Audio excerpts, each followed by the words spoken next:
Hi friends, ಎಲ್ಲರೂ ಹೇಗಿದ್ದೀರಾ? ಎಲ್ರಿಗೂ ನಮಸ್ಕಾರ.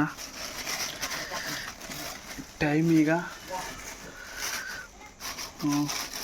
7 ಗಂಟೆಗೆ 10 ನಿಮಿಷ ಕಮ್ಮಿ ಇದೆ. ಈಗ ವ್ಲಾಗ್ನ ಸ್ಟಾರ್ಟ್ ಮಾಡಿದ್ದೀನಿ. ನಮ್ಮ ಅಪ್ಪ ಅವರು ಎಗ್ ಪಾಪ್ಸ್ ತಂದಿದ್ದಾರೆ. ನೀವೇನಂತೀರ? ಮೊಟ್ಟೆ ಪಾಪ್ಸ್ ತಂದಿದ್ದಾರೆ. ಬನ್ನಿ ಮೊಟ್ಟೆ ಪಾಪ್ಸ್ ತಿನ್ನೋಣ. ಇಲ್ಲಿ ನೋಡಿ ಫ್ರೆಂಡ್ಸ್, ಎಷ್ಟು ಚೆನ್ನಾಗಿದೆ ಮೊಟ್ಟೆ ಪಾಪ್ಸು. ಸೂಪರ್ ಆಗಿದೆಯಲ್ಲ.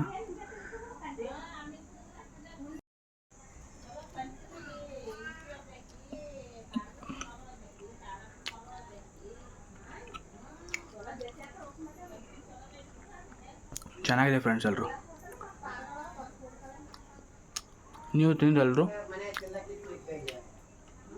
ನಾನು ತಿಳ್ತೀನಿ.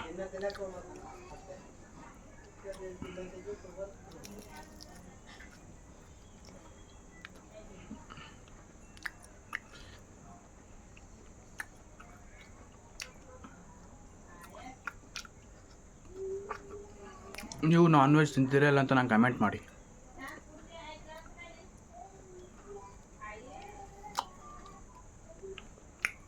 ಹಂಗೆ ಇವತ್ತು ನಮ್ಮ ಮನೇಲಿ ಚಿಕನ್ ಮಾಡ್ತಾಯಿದ್ದಾರೆ. ಚಿಕನ್ನು, ಜೋಳದ ರೊಟ್ಟಿ ಊಟ.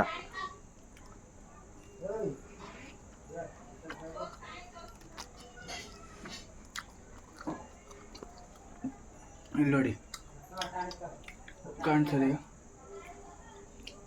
ನಮ್ಮ ಬಾಬಾ ಮಧ್ಯಾಹ್ನ ಚಿಕನ್ ಬಿರಿಯಾನಿ ತಂದಿದ್ದರು. ನಾನು ತಿಂದಿಲ್ಲ.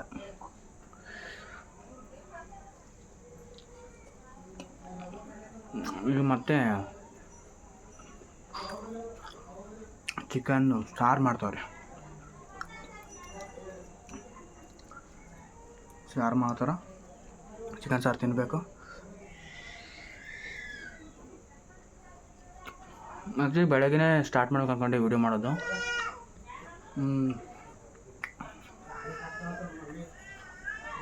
ಸೇಡಮ್ ಹೋಗಿದ್ವಿ, ಹಂಗೆ ಸ್ಟಾರ್ಟ್ ಮಾಡೋಕ್ಕಾಗಿಲ್ಲ ವಿಡಿಯೋ. ನಮ್ಮ ಮಮ್ಮಿ ಬರ್ತಾಳೆ ರೀ, ತೋರಿಸಿ ನಿಮಗೆ.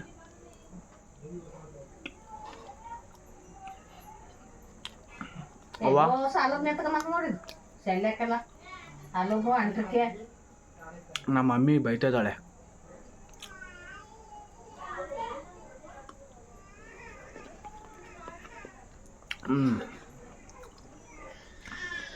ಏನೇನೋ ಮಾಡ್ಬೇಕು ಅಂದ್ಕೊಂಡೆ. ದೇವ್ರು ಏನು ತೋರಿಸ್ತಂದು ಯಾರು ಯಾರ ದಾರಿಲಿ ಹೋಗೋಣ. ನನ್ನ ಜರ್ನಿ ನಿಮ್ಗೆ ಗೊತ್ತೇ ಇದೆ ಯಾವ ಥರ ಇದೆ ಅಂತ. ನಾನಂತೂ ಯೂಟ್ಯೂಬಲ್ಲಿ ಸಕ್ಸಸ್ ಸಿಗದೇ ಇರೋದಕ್ಕೆ ಬೇಸತ್ತೋಗಿದ್ದೀನಿ. ಮನುಷ್ಯ ಒಬ್ಬ ಎಷ್ಟು ಟ್ರೈ ಮಾಡ್ತಾನೆ ಹೇಳಿ. ಟ್ರೈ ಮಾಡಿ ಸಾಕಾಯಿತು. ಲಾಸ್ಟಲ್ಲಿ ನಾನಂತೂ ಡೈಲಿ ಲಾಗ್ಸ್ ಮಾಡೋಕ್ಕೆ ಫಿಕ್ಸ್ ಆಗಿದ್ದೀನಿ. ನಮ್ಮ ಮನೆ ನಮ್ಮ ಸುತ್ತಮುತ್ತ ಇರೋರು ಏನು ಬೇಕಾದ್ರೂ ಮಾತಾಡಲಿ, ನಾನಂತೂ ಇನ್ಮೇಲೆ ದಿನ ವೀಡಿಯೋ ಮಾಡ್ತೀನಿ. ನನ್ನ ವೀಡಿಯೋ ನಿಮ್ಗೆ ಇಷ್ಟ ಆದರೆ ಲೈಕ್, ಶೇರ್, ಸಬ್ಸ್ಕ್ರೈಬ್ ಮಾಡಿ. ನಾನು ಮನೇಲಿ ಹೇಗಿರ್ತೀನಿ, ನಮ್ಮ ಮನೆಯಲ್ಲಿ ಏನೇನು ನಡೆಯುತ್ತೀನ ಅದನ್ನೇ ವೀಡಿಯೋ ಮಾಡ್ತೀನಿ. ಅದು ಇಷ್ಟ ಆಗುತ್ತೆ ಅಂತ ನಾನು ಅಂದ್ಕೊಂಡಿದ್ದೀನಿ. ಒಂದಲ್ಲ ಒಂದು ದಿವಸ ಇಷ್ಟ ಆಗುತ್ತೆ ನಿಮಗೂ ಕೂಡ. ಅಲ್ಲಿವರೆಗೂ ನಾನು ಕಾಯ್ತೀನಿ. ಖಂಡಿತವಾಗಿ ದಿನಾಲೂ ವೀಡಿಯೋ ಮಾಡ್ತೀನಿ. ಬನ್ನಿ, ನಮ್ಮ ಮನೆಯಲ್ಲಿ ಸಾರು ಮಾಡ್ತಾರೆ. ಆ ಸಾರು ಹೇಗೆ ಮಾಡ್ತಾರೆ ಅಂತ ತೋರಿಸ್ತೀನಿ ಚಿಕ್ಕದಾಗಿ.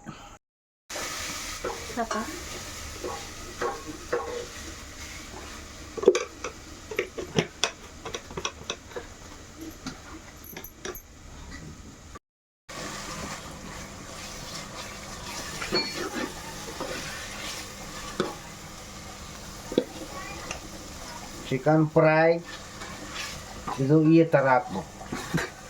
ನಮ್ಮಪ್ಪ ನನಗಿನ ಚೆನ್ನಾಗಿ ವಿಡಿಯೋ ಮಾಡ್ತಾರೆ. ಇದು ಮಾಡಬೇಕು. ಮೊದಲು ಎಣ್ಣೆ ಹಾಕ್ಬೇಕು, ಆಮೇಲೆ ಅಲ್ಲ ಹಾಕ್ಬೇಕು, ಆಮೇಲೆ ಟೊಮೊಟೊ ಹಾಕ್ಬೇಕು. ನೋಡಿ, ನಮ್ಮಪ್ಪ ಹೇಳ್ದಂಗೆ ಎಲ್ಲರೂ ಚಿಕನ್ ಮಾಡಿ. ಆಮೇಲೆ ಇಲ್ಲಿ ನೋಡಿ ಫುಲ್ಲು ಕೊಬ್ಬರಿ ಎಲ್ಲ ಹಾಕ್ಬೇಕು. ಆಮೇಲೆ ಎಲ್ಲ ಚೆನ್ನಾಗಿ ಮಳಸ್ಬೇಕು. ಚೆನ್ನಾಗಿ ಮಳಸಿ ಏನಪ್ಪ ಅಂತಂದ್ರೆ ಚೆನ್ನಾಗಿ ಅದು ಕುದಿಬೇಕು. ಚೆನ್ನಾಗಿ ಕುದಿಬಿಟ್ಟು ಕೆಂಪಗಾಗಬೇಕು. ಇಲ್ಲಿ ನೋಡಿ, ನೀವೇ ನೋಡ್ರಿ, ಕೆಂಪಗಾಗಿ ಎಣ್ಣೆ ಎರಡು ಹ್ಞೂ ಹಾಕಬೇಕು. ಹಾಕ್ಬೇಕು.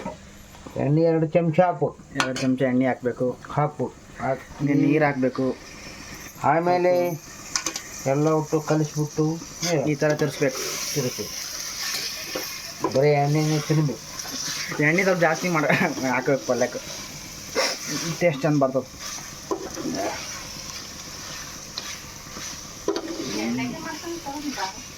ಎಣ್ಣೆಗೆ ಮಾಡ್ಬೇಕು, ಮತ್ತು ಎಣ್ಣೆಗೆ ಮಾಡಿದ್ರೆ ಟೇಸ್ಟ್ ಬರ್ತದೆ. ಇಲ್ಲಿ ನೋಡಿ ನಮ್ಮ ಬಾಬಾ ಎಷ್ಟು ಚಂದ ಚಿಕನ್ ಮಾಡ್ಬೇಕು.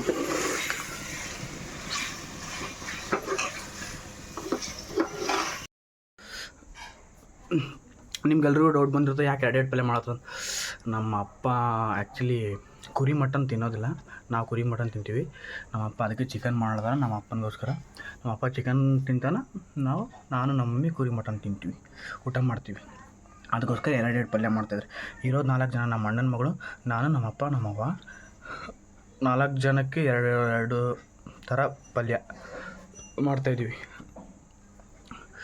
ಆಮೇಲೆ ಸಿಗ್ತೀನಿ ಅಡುಗೆ ಆದಮೇಲೆ. ನೋಡಿರಿ, ನಮ್ಮ ಮನೆಯಲ್ಲಿ ಇವತ್ತು ಮಟನ್ ಮಾಡಿದ್ದಾರೆ, ಊಟ ಮಾಡ್ತಾಯಿದ್ದೀನಿ ಇವತ್ತು ನಾನು. ಇಲ್ಲಿ ನೋಡಿ, ನಿಮಗೆ ನಲ್ಲಿ ಮೂಳೆ ಕಾಣಿಸ್ತಿಲ್ವಾ? ನಲ್ಲಿ ಮೂಳೆ ಫುಲ್ ಸುಡ್ತಾಯಿದೆ. ನಲ್ಲಿ ಮೂಳೆ ಸುಡ್ಲತ್ತ, ಇಲ್ಲಿ ನೋಡಿರಿ, ನಲ್ಲಿ ಮೂಳೆ ಜಿಬುಕ್ಬೇಕೀಗ. ನೀವೆಲ್ಲರೂ ಊಟ ಮಾಡಿದ್ದೀರಾ? ಕಾಮೆಂಟ್ ಮಾಡಿ.